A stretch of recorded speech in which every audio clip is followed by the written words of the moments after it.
Who are the Ben 10 waifus? Is a question I asked myself after I saw this block of alien themed girlies. So I went down the rabbit hole of the internet and found like 30 of them, and they're all drawn by Apollyon Draws. Now they're even dropping an art book themed around the girl aliens, so you guys can go and follow him in the description and the pinned comment. However, let's talk about these alien waifus, starting with Heat Blast. He wears a molten battle armor and is a master of pyrokinesis. This design follows through on Heat Blast's rocky exterior that Apollyon thought would make good armor.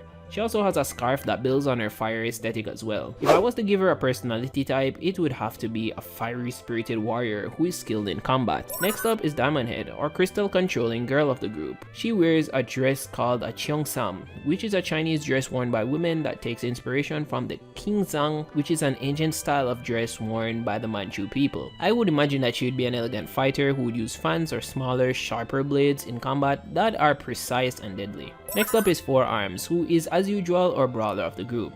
She wears her coat on her shoulders, and that would create a silhouette that would kind of give her the illusion of having 4 arms, along with her yellow glasses that would sort of give us a visual demonstration of her having 4 eyes. Her design and pose definitely reflect how confident and cocky she is in battle. She seems like the type to be eager to fight, and she would be the type of girl to take on combat in a fashion that is quick-paced and heavy in force. Along with all of that, she also has arm projections behind her, so you know she's definitely catching a black flash off of you. Ripjaws is my least favorite alien of classic Ben 10, but this one has a cool athletic outfit along with a hoodie that represents her enormous jaws of steel. Clothes that she wears definitely shows up how quick and nimble the alien is in its elements, and with the fact that she seems to control water in this design rather than just being constricted to being an aquatic alien, this might actually be an upgrade on Ripjaws since she doesn't have any huge water dependency. Overall, that would just be a net win for the alien. This is as good a time to mention that these aliens seem to be summons from Ben's magical Omnitrix that he uses to bring forth his alien companions. Next up is our Technopath upgrade. She has an overall hoodie with tech patterns and symbols of the Mechamorph, which is complemented by her white lab jacket on the inside of her clothing. This version of upgrade doesn't seem to merge with tech like the typical Mechamorph, but she might be the type to create nanobots to do so, based on whatever is going on in her hands here.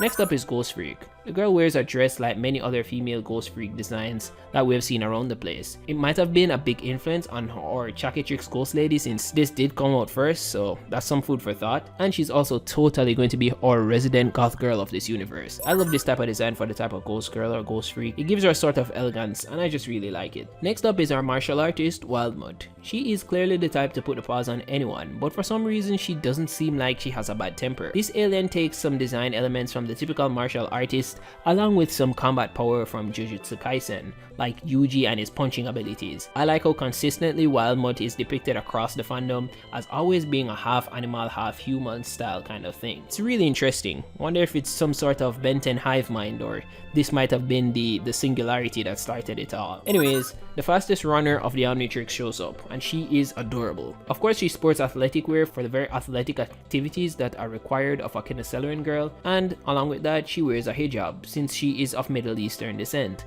But I think this hijab is also a clever way of incorporating the overhead armor and mask that every Accelerate has. So, you know, a very smart design element, and it didn't end up just being a hoodie, which, you know, would have probably been too monotonous. Our Technomancer Grey Matter shows off her tiny genius, and even though she seems like a little child, she has a lot more going on for her than just her smarts. She's actually a magical girl whose powers are centered around gravity manipulation that she uses along with her genius to make super machines. No, whoa, that's probably my favorite alien power set of all of these girls so far. I promise I'm not biased. Stinkfly is the next alien that undergoes a crazy evolution, as she isn't a hideous bug like what we get in the Chakitrix series or the classic series, but she's a glamorous Victoria's Secret model kind of girl. She is beautiful if you ask me, but I still assume that she has odious slime powers. Wonder where she would shoot them from though.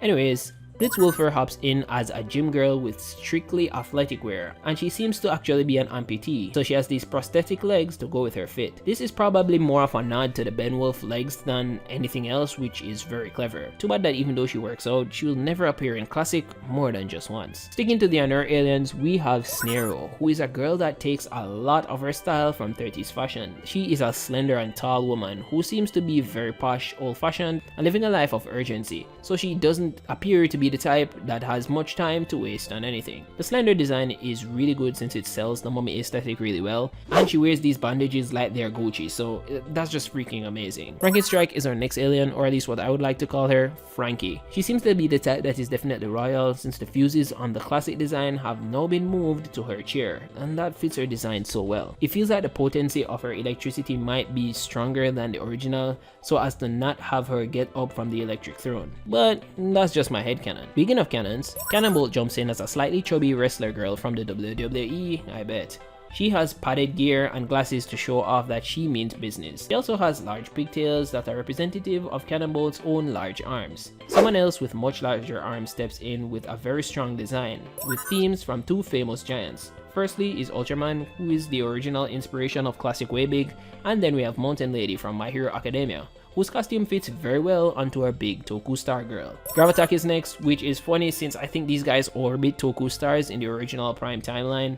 Anyways, she has a very earthbender style to her aesthetic, and she is very powerful. A question that does pop up to me though is whether her abilities are telekinesis or gravity control though. But since we already have Grey Matter with gravity powers, I can totally see it being a different story. We have our Ice Princess Big Chill next, and she has a translucent cloak with a translucent body to pair with it, which is a pretty awesome element to add to your designs. She wears a cool smoke mask as well with bug eyes, but let's see what she looks like without the cloak. Now that it's off, I can say, whoa, this cloak becomes wings just like the original design, and she keeps the translucent aspect, which even shows her skeletal structure, which is really cool. And she even triples down on the coolness with her two colored eyes. I really like that. Our Lady Feedback is just as cool, as she has giant ponytails that double as her absorption tendrils like in the original. Along with that, she has mechanical arms and a very freeform design, which is just a completely black bodysuit and a green vest. She's reminding me of a playful, overconfident girl archetype, like she just knows she's the stuff and she wants you to know too.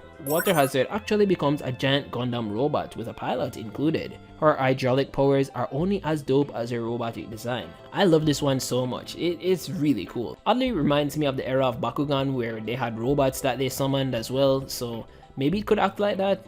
Who knows? Kikinok is a great Omniverse original that looks like a badass biker thug girl who's going to ask me what my type is. Anyways, she rides an amazing mech bike that has strong inspiration from the cult classic anime Akira. Man, I love every aspect of this design. You can really see the evolution of Apolliono's style coming in with these waifus. Guy or Girl looks at us with disgust though, since she is an elegant red carpet baddie. With eye-shaped jewelry, she spawns her eyes instead of being covered by them, which is pretty cool, I can't lie. But this design is peak as it really gives her a lot of personality. Plus it hides her eyes, which, you know, it's a huge plus for the design. Now it's time for the multiplication girl, which is Echo Echo. She has taken design elements from Y2K aesthetics, different girl groups, and New Jeans, and she's basically a dance group or performer group since they have music powers, or at least sound powers. So K-pop demon hunters, you gotta watch out. Next up is a very different archetype of alien girl, which is Wrath. A very strong, muscle-built girl who has the body of Brock Lesnar and the heart of probably Brock Lesnar too. She looks amazing with her orange hair, and who doesn't love a muscle mommy? This is all accompanied by her beast form, which is just as cool. It's pretty much just female Wrath though. I love the duality of Wrath. I would love to see this animated and taking on Manny. Just saying. Next up we have another major mechanical alien, and that's Wildvine. She takes a lot of inspiration from Evangelion with the way the mech is designed and the fact that both the pilot and the robot are so connected. I can easily see that this is an homage to the Titan Shifters of AOT. I like this one, a very creative take on Wildvine for sure. Vampire comes in from a Masquerade ball, and it is really cool to see that she has pale skin, a mask, and an elegant flowing dress. It's as obvious as the sky is blue that this girl is a bloodsucker. An alien that doesn't take part in the blood drinking though is Humongosaur, and this girl has an athletic powerlifter fit, so you can know she is strong. Her exaggerated hair replaces her tail and also makes her silhouette look bigger. I would assume she can control her hair too like a tail because it looks solid for some reason, but let me know your thoughts guys. Our next fiery girl is Swampfire, and this has a nice duality to her since she has her own tokusatsu transformation, from a regular Japanese schoolgirl to a fire-powered ranger that is ready to fight crime. That's a really cool addition and really creative too. I could see this summon roaming around the area with Ben and the rest of the gang with no issue. LNX finally has one of the coolest designs of all of the previously mentioned waifus, with a trinity of characters where there are two old gods in Serena and Bellicus,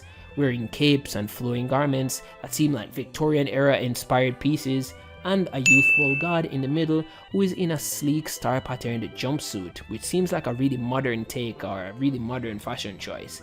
This would go so hard in a comic or any form of adaptation. Please, Apollyon will make it happen. But we aren't done yet, because there are designs of the Alien Force trio, and these are sick. Here's Gwen and Kevin along with Ben and another alternate version of Ben, which would be for like Alien Force. They have individual forms or summon. I'm not sure what these count as, but Kevin's amalgam summon is basically an Elden Ring boss, and Gwen's Anodite summon is 100% an Elden Ring boss. I wonder who'd win. Honestly, if this gets made into a comic, I would be beyond happy. Just throwing that out there, guys. And lastly, we have the Vilgax design. Now, this is the only villain I've seen that he's designed so far, and it takes heavy inspiration from the reboot. He has strong mechanical arms, green tentacle braids, and the same fit as Vilgax, which, since wearing a stocking and a onesie swimsuit top, is a really good fit for girls. Probably not the best thing for giant squid overlords, but hey. Creativity is creativity. But these are the many waifus of Ben 10. There are a few more on Apollyon's page, so check them out, and thanks for watching. What if Ben 10 got a lantern ring? What ring would he choose?